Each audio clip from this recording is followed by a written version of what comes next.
Good morning everyone. Welcome back engineering physics class. Myself Dr. Anchala, assistant professor in ABSIT Ghaziabad. हम unit 5th discuss कर रहे हैं जिसका नाम है फाइबर ऑप्टिक्स एंड लेज़र। आज हम यूनिट 5th का सेकंड पार्ट को डिस्कस करने जा रहे हैं जो है laser.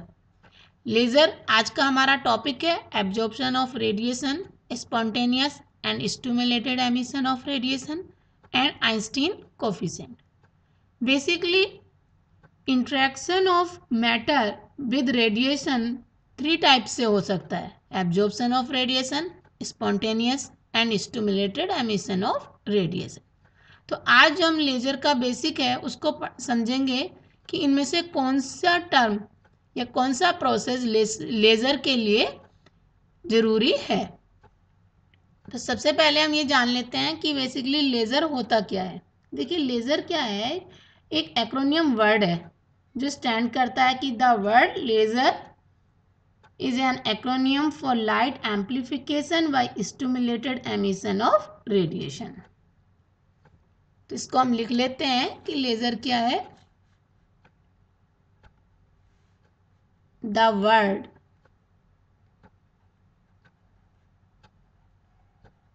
Laser is an acronym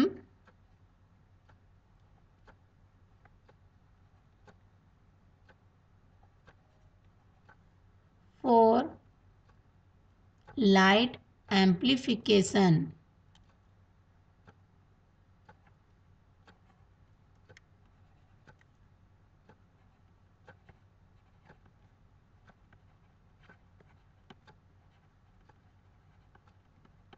by stimulated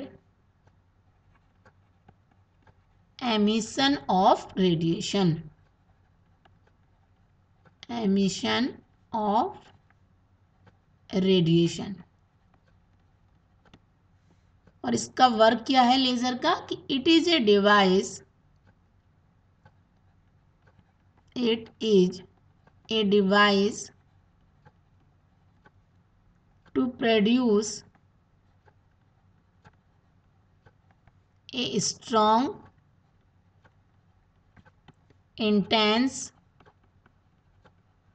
monochromatic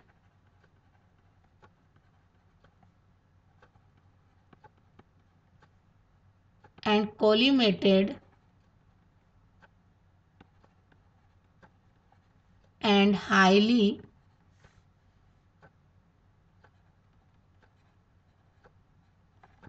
coherent beam of light. क्या करता है लेज़र कि laser is a device to produce a strong, intense, monochromatic, collimated and highly coherent beam of light को प्रोड्यूस करता है। और इसकी full form क्या है कि light amplification by stimulated emission of radiation. तो सबसे पहले जो प्रोसेस है कि एब्जॉर्प्शन ऑफ रेडिएशन, इसको समझ लेते हैं। देखिए मैंने एक डायग्राम बनाया हुआ है एब्जॉर्प्शन ऑफ रेडिएशन। सिंपली हम ये कंसीडर कर लेते हैं कि 2 एनर्जी लेवल्स हैं एटम में, जिसको हमने नाम दे दिया 1 एंड 2, और उनकी एनर्जी क्या है उन स्टेट की E1 एंड E2। इनिशियली हमने ये कंसीडर किया कि एक एटम जो है लोअर स्टेट में है, लोअर स्टेट को ही ग्राउंड स्टेट कहते हैं, जिसकी एनर्जी क्या है E1 है। जब उस पर एक फोटोन h न्यू एनर्जी का इंसिडेंट कराया जाता है तो ये एटम जो है फोटोन की एनर्जी को एब्जॉर्ब कर कर हायर एनर्जी स्टेट, जिसका नाम दिया है E2, वहाँ पर पहुँच जाता है, जिसे कहते हैं absorption of radiation. Initially atom lower state में है, लोअर स्टेट को क्या कहते हैं ग्राउंड स्टेट भी कहते हैं। एक h न्यू एनर्जी का फोटोन इंसिडेंट होता है और वो एटम उसको एब्जॉर्ब कर कर एक्साइटेड स्टेट, जिसे हायर एनर्जी स्टेट बोलते हैं, वहाँ पर पहुँच जाता है, जिसकी एनर्जी E2 है। और उस फोटोन की जो एनर्जी होती है वो एग्जैक्ट E2 माइनस E1 के इक्वल होती है, that is h nu equal to E2 minus E1। तभी वो एटम उसको एब्जॉर्ब कर पाता है। ये कह सकते हैं हम कि एटम E1 से लोअर स्टेट से हायर एनर्जी स्टेट में पहुंच पाता है। This is called the absorption of radiation. तो इसमें कैसे लिखना है आपको कि let us consider two energy levels 1 and 2 of an atom with an energy E1 and E2. When the photon of light having energy h nu equal to E2 minus E1 is incident on the atom is in lower state E1. कहाँ पर? lower state पर. Then the atom in the lower state E1 may absorb the photon and jump to higher energy state E2. This process is called absorption of radiation. समझ में आ गया कि what is the absorption of radiation? अब second process आता है spontaneous emission. Basically 3 process यहाँ पर हम डिस्कस करने जा रहे हैं, absorption of radiation, spontaneous emission and stimulated emission. देखिए स्पॉन्टेनियस एमिशन में क्या होता है कि सपोज इनिशियली एटम जो है हायर एनर्जी स्टेट में है, जिसकी एनर्जी क्या है E2 है, कि initially atom lower energy state में ना होकर कहाँ पर है, हायर एनर्जी स्टेट में, जिसकी एनर्जी E2 है। बट जो हायर एनर्जी स्टेट होती है, जिसे एक्साइटेड स्टेट भी कहते हैं, वो अनस्टेबल होती है। अनस्टेबल का मतलब कि स्टेबल नहीं है, कि वहाँ पर एटम बहुत देर तक रुकेगा नहीं, क्या होगा, वो वापस आ जाएगा। तो कुछ टाइम पर तुरंत ही वो क्या हो जाता है, लोअर एनर्जी स्टेट, जिसकी एनर्जी कितनी है, E1 है, उसमें जंप कर जाता है और एक h न्यू एनर्जी का फोटोन एमिट होता है। This is called spontaneous emission of radiation. कि इनिशियली एटम हमने कहाँ मान लिया, हायर एनर्जी स्टेट में था, जिसकी एनर्जी E2 थी। Because higher energy state unstable होती है, तो एटम क्या हुआ, लोअर एनर्जी स्टेट E1 में आ गया और एक फोटोन को एमिट कर दिया, जिस फोटोन की एनर्जी h न्यू है। This is called the spontaneous emission of radiation. इसको कैसे लिखना है ये भी देख लेते हैं कि let us now consider the atom is in higher, जिसको क्या बोलते हैं, हायर एनर्जी को एक्साइटेड स्टेट भी कहते हैं, higher energy state E2. The excited state with higher energy is not stable. वो क्या होती है, स्टेबल नहीं होती। Hence atom in excited state, इसलिए क्या होता है, वो excited state में does not stay for longer time and it jumps to the lower energy state by emitting a photon of energy h nu, और h nu की energy किसके equal होगी, E2 माइनस E1 की। This is known as spontaneous emission, जिसे हम spontaneous emission कहते हैं। तो ये हमने इसका सेकेंड पॉइंट भी डिस्कस कर लिया। अब थर्ड जो मेन इंपॉर्टेंट प्रोसेस है उसका वो आता है stimulated emission of radiation. Because stimulated emission of radiation he laser में इंपॉर्टेंट पार्ट होता है, वही इसका बेसिक प्रोसेस है। लेज़र का जो बेसिक प्रोसेस है वो स्टिमुलेटेड एमिशन ऑफ रेडिएशन ही है।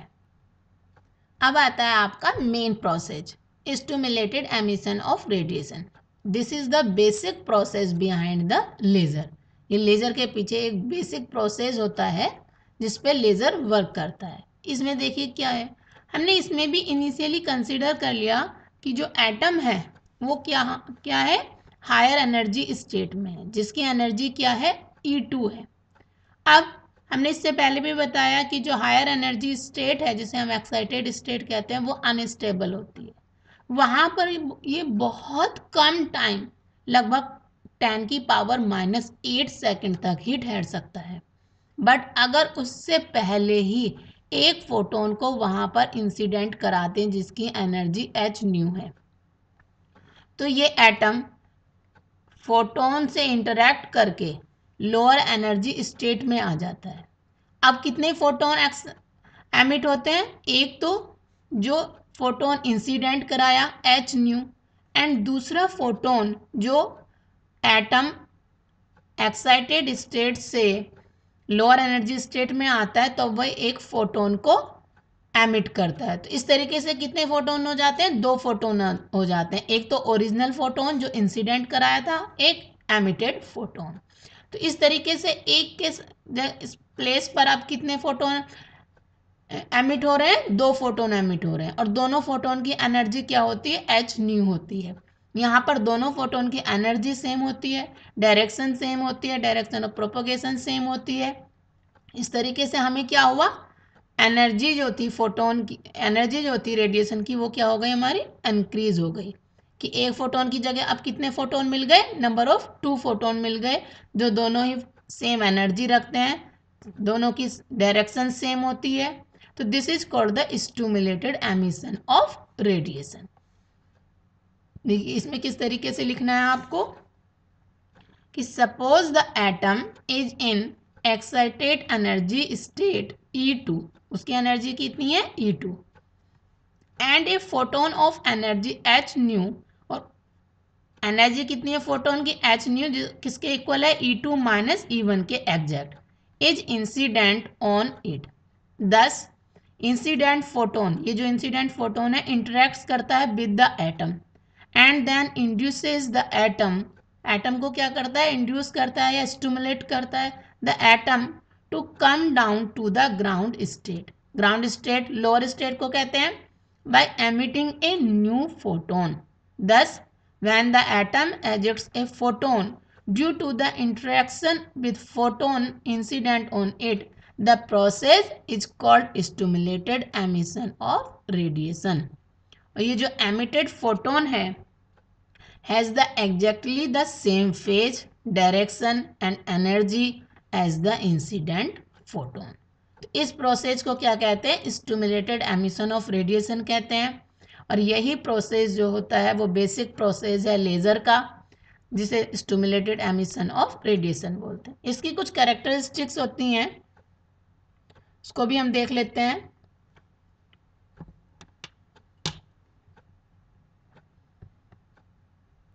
अब हम इसकी कुछ कैरेक्टरिस्टिक्स देख लेते हैं कि इसकी कैरेक्टरिस्टिक्स क्या होंगी। तो फर्स्ट कैरेक्टरिस्टिक्स है, इसको लिख लेते हैं हम कि for each incident photon, for each incident photon there are 2 outgoing photons moving in the same direction.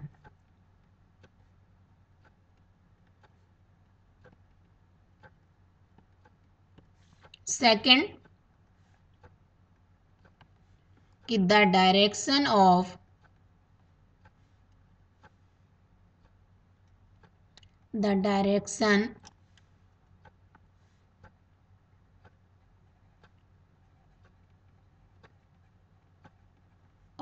emitted photon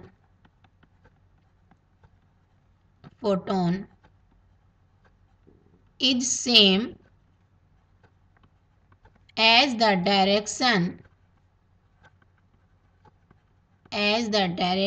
of incident photon, since the emitted photon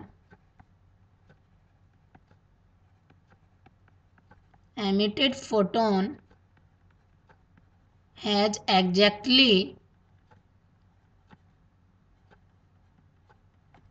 the same energy, phase and direction as the incident photon,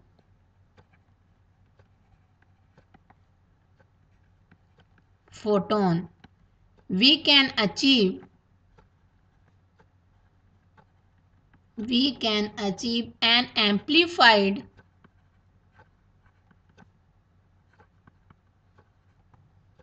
and coherent beam.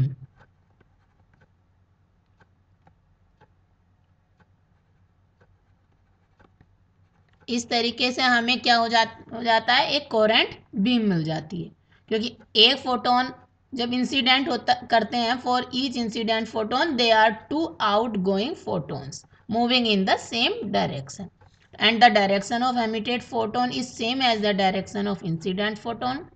Since the emitted photon has exactly the same energy, same phase, same direction as the incident photon, तो we can achieve an amplified and coherent beam. इस तरीके से हमें एक coherent beam मिल जाती है. तो इसका मतलब ये प्रोसेस क्या हो गया, बेसिक प्रोसेस हो गया ऑफ लेजर के लिए. अब बात आती है आइंस्टीन कोफिशिएंट की. आइंस्टीन ने इन तीनों प्रोसेस के लिए कोफिशिएंट को निकाला था, जिन्हें आइंस्टीन कोफिशिएंट कहते हैं, और साथ में ही हम डिस्कस करेंगे relation between different Einstein coefficient में, कि जो absorption of radiation, spontaneous emission of radiation and stimulated emission of radiation के आइंस्टीन कोफिशिएंट होते हैं, उनके बीच में क्या रिलेशन होता है, उसको भी हम डिस्कस करेंगे. तो पहले हमारा हेडिंग है आइंस्टीन्स कोफिशिएंट्स. तो क्या कंसीडर कर लेते हैं कि let us consider a system of atoms having a ground state energy E1 and excited energy E2 with number densities of atom in these states N1 and N2 respectively. कि हमने एक system consider कर लिया है जिसकी ground state की energy E1 है and excited state energy E2 है, और वहां पर नंबर ऑफ एटम की डेंसिटी कितनी है, N1 एंड N2. तो फर्स्ट प्रोसेस क्या होगा, इससे पहले जैसे हमने पढ़ा है कि फर्स्ट में क्या था, एब्जॉर्प्शन ऑफ रेडिएशन था, तो वहां पर आइंस्टीन कोफिशिएंट क्या होंगे उसको देख लेते हैं हम, कि the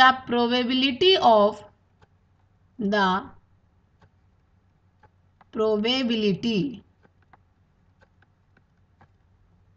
of absorption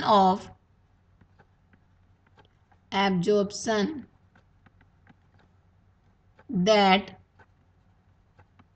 the number of atoms in state 1 that absorb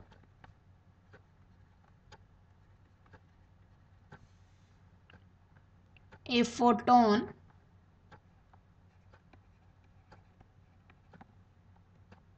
and rise to state 2 is proportional to, तो जो अगर सपोज जब एटम जो है इनिशियली ग्राउंड स्टेट या स्टेट 1 में है, जब उस पर फोटोन इंसिडेंट होता है, तो कितनी प्रोबेबिलिटी होती है कि एटम उस फोटोन को एब्जॉर्ब करके excited state, it means higher energy state 2 में पहुंच जाए, तो वो किसके प्रोपोर्शनल होती है, प्रोपोर्शनल टू. तो उसको हम लिख सकते हैं रेट ऑफ एब्जॉर्प्शन. वहां पे क्या हो रहा है, एब्जॉर्प्शन हो रहा है, तो रेट ऑफ एब्जॉर्प्शन वो प्रोपोर्शनल हो जाता है N1 number of density and U new, ये है एनर्जी डेंसिटी. N1 क्या है वहां पर, उसको लिख देते हैं हम कि N1 number of atoms in ground state. Ground state को हम लोअर एनर्जी स्टेट बोलते हैं, and U new energy density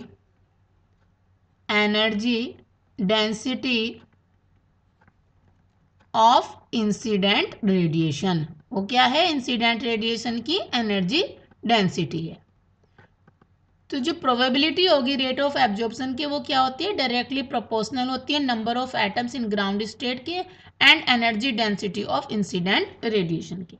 अगर हम इस रेट ऑफ एब्जॉर्प्शन को R12 से डिनोट कर लें, R12 का मतलब कि रेट ऑफ एब्जॉर्प्शन 1 से लेकर 2 स्टेट तक, तो ये हम इक्वल लिख सकते हैं B12 N1 और U न्यू, वेयर V12 क्या हुआ, एक प्रोपोर्शनलिटी कांस्टेंट हो गया। उसी प्रोपोर्शनलिटी कांस्टेंट को आइंस्टीन कोफिशिएंट ऑफ एब्जॉर्प्शन कहा जाता है। लिख देते हैं कि where B12 is a proportionality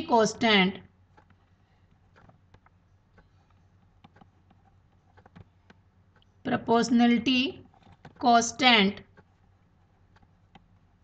and is called and is known as Einstein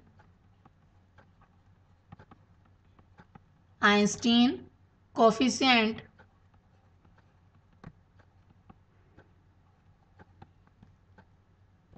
of absorption। तो इस तरीके से हमने आइंस्टीन कोफिशिएंट निकाल लिया एब्जॉर्प्शन के लिए। अब जो हमारा सेकंड केस आता है कि अगर एटम जो है एक्साइटेड स्टेट E2 में है, तो वो ग्राउंड स्टेट में आएगा या तो स्पॉन्टेनियस एमिशन के थ्रू या स्टिमुलेटेड एमिशन ऑफ रेडिएशन के थ्रू। अगर हम केस कंसीडर करते हैं स्पॉन्टेनियस एमिशन का, तो वहां पर क्या था, वो विदाउट इंसिडेंट या without interaction of radiation lower energy state में आता है कि in case the spontaneous emission the rate of transition of atom from E2 से E1 does not depend on the energy density of incident radiation.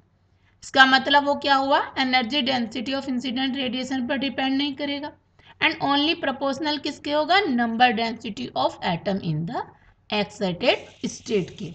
तो हम क्या लिख सकते हैं कि therefore rate of spontaneous emission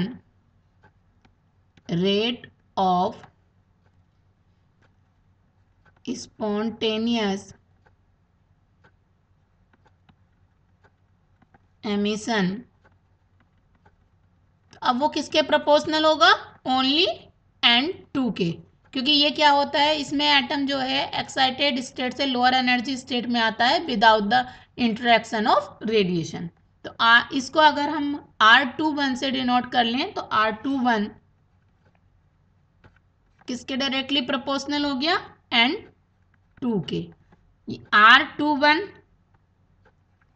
equal to proportionality sign हटाया A21 और N2, तो जहां पर A21 क्या है, A21 proportionality constant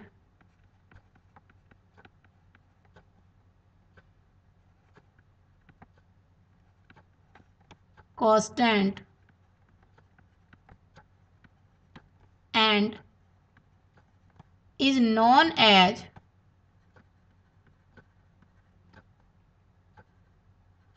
Einstein coefficient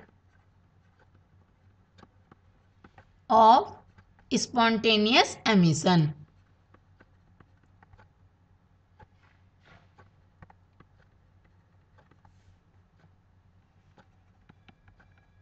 सो क्या बोलते हैं हम, Einstein coefficient of spontaneous emission of radiation. अब यहाँ पर इस केस में भी हमने आइंस्टीन कोफिशिएंट निकाल लिया। अब थर्ड केस आता है आपका स्टिमुलेटेड एमिशन ऑफ रेडिएशन, उसको भी देख लेते हैं कि अब हम क्या कंसीडर कर रहे हैं कि consider the case of stimulated emission of radiation, जहां पर रेट ऑफ स्टिमुलेटेड एमिशन जिसको हमने R21 से डिनोट कर दिया और साथ में लिख दिया ST, this is the rate of stimulated emission is proportional to the energy density UV and number density N2।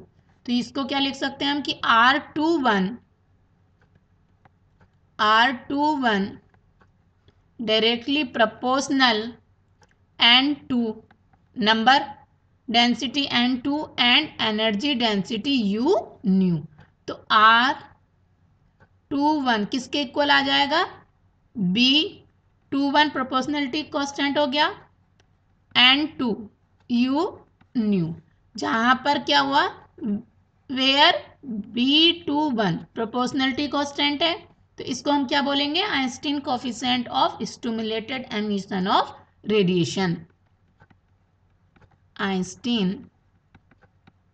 Coefficient of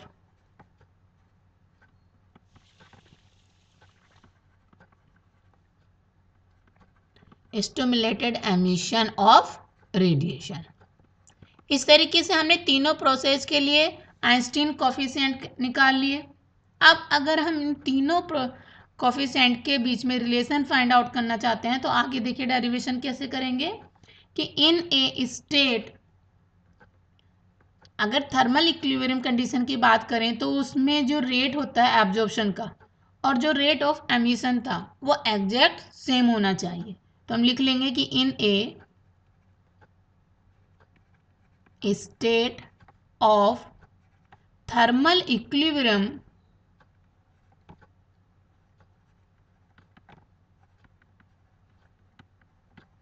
the rate of absorption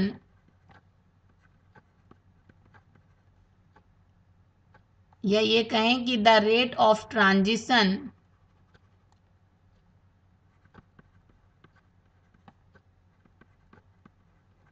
from E1 to E2 वो किसके इक्वल होना चाहिए,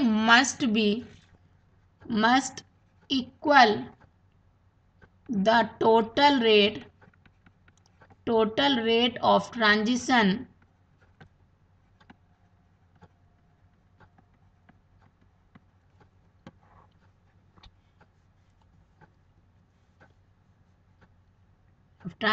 फ्रॉम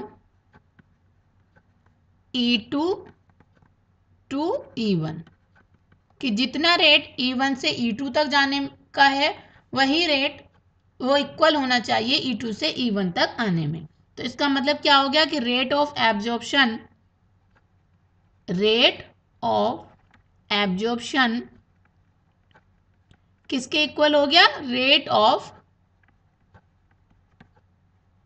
एमिशन के, यही तो हुआ। तो हमने रेट ऑफ एब्जॉर्प्शन को अगर हम R12 से डिनोट कर दें और रेट ऑफ एमिशन क्या था R21 SP spontaneous emission and rate of stimulated emission R21 ST, ये इसके इक्वल हो जाता है। R12 की वैल्यू क्या थी वो रख देते हैं हम कि B12 N1 और U nu equal to R21 की value A21 N2 plus B21 N2 और U न्यू। हमने तीनों की वैल्यूज रख दी यहाँ पर। यहाँ से हमें क्या मिला, N1 B12 minus N2 B21 और हमने कॉमन ले लिया U nu equal to N2 और A21, इधर ले जाके हमने इसको कॉमन ले लिया। नेक्स्ट पेज पर देख लेते हैं। तो पूरी इक्वेशन को हम क्या करें, डिवाइड कर देंगे बाय N1 से। डिवाइडिंग लिख देते हैं, dividing N1 dividing by N1 से डिवाइड करके क्या मिलेगा हमें, U new B12 minus N2 upon N1 से डिवाइड कर रहे हैं B21 equal to A21 N2 upon N1। इसको और सिंप्लीफाई कर लेते हैं, U nu equal to A21 N2 upon N1 upon B12 minus B21 और ये क्या है N2 अपॉन N1 है। तो यहां से U न्यू क्या मिल गया हमें, A21 upon B12 N1 upon N2 और माइनस B21। बेसिकली ये हमें ये मिल गया। तो यू न्यू और सिंप्लीफाई करके लिख लेते हैं हम इसे। U nu equal to A21 upon B21 common ले लिया हमने, ये आ गया 1 अपॉन B12 अपॉन B21 और ये क्या था N1 अपॉन N2 और माइनस 1।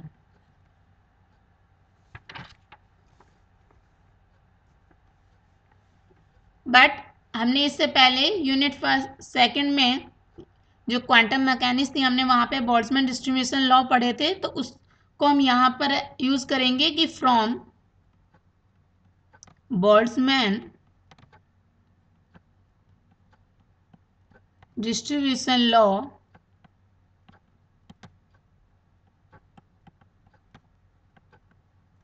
N2 अपॉन N1 ये किसके इक्वल होता है, e⁻h न्यू अपॉन kT के इक्वल होता है। तो इस रिलेशन को हम कहाँ यूज कर दें, इस इक्वेशन में यूज कर देंगे। तो हमें u nu then u nu equal to क्या मिल जाएगा, A21 upon B21 1 upon B12 upon B21 और N1 अपॉन N2 के प्लेस पे क्या आ जाएगा, e⁻h nu upon kT minus 1। ये मान लिया हमने इक्वेशन 1 हो गई। अब हमने प्लैंक रेडिएशन फॉर्मूला भी पढ़ा था एनर्जी डिस्ट्रीब्यूशन का, उसको भी यूज कर लेते हैं यहाँ पे कि द प्लैंक रेडिएशन फॉर्मूला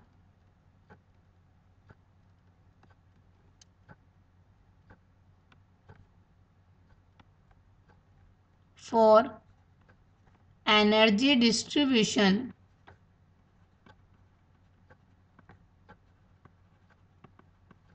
वो क्या था, energy distribution in terms of frequency u nu equal to 8 pi h nu cube upon c cube and 1 upon e⁻h nu upon kT minus 1। This is equation 2।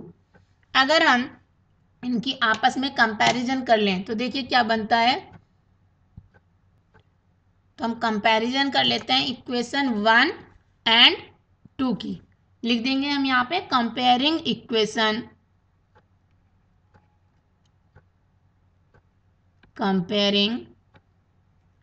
Equation 1 and 2। इन दोनों की comparison किया तो हमें क्या मिला, we gate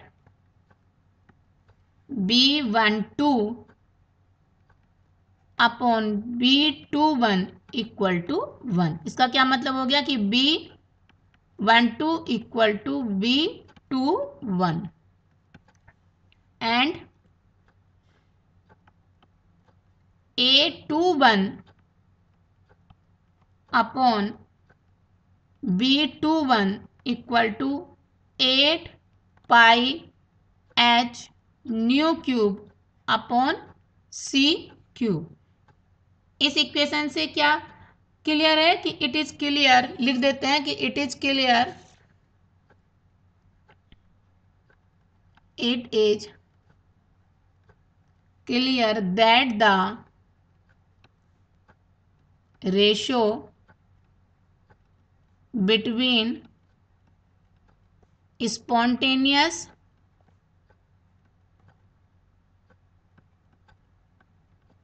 and stimulated emission stimulated coefficient is proportional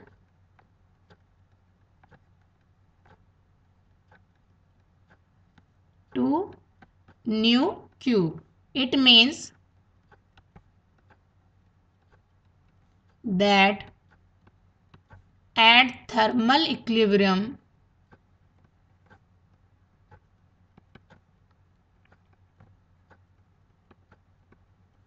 the probability of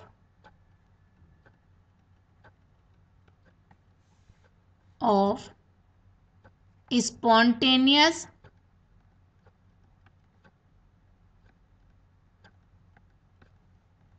emission increases with the energy difference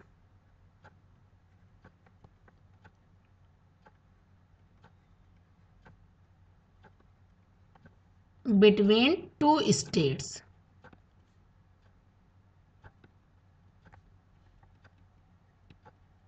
तो ये इससे कंक्लूजन मिल गया कि it is clear that the ratio between spontaneous and stimulated coefficient is proportional to frequency की power q and it means that at thermal equilibrium the probability of spontaneous emission increases with the energy difference between two states. तो आज के lecture में हमने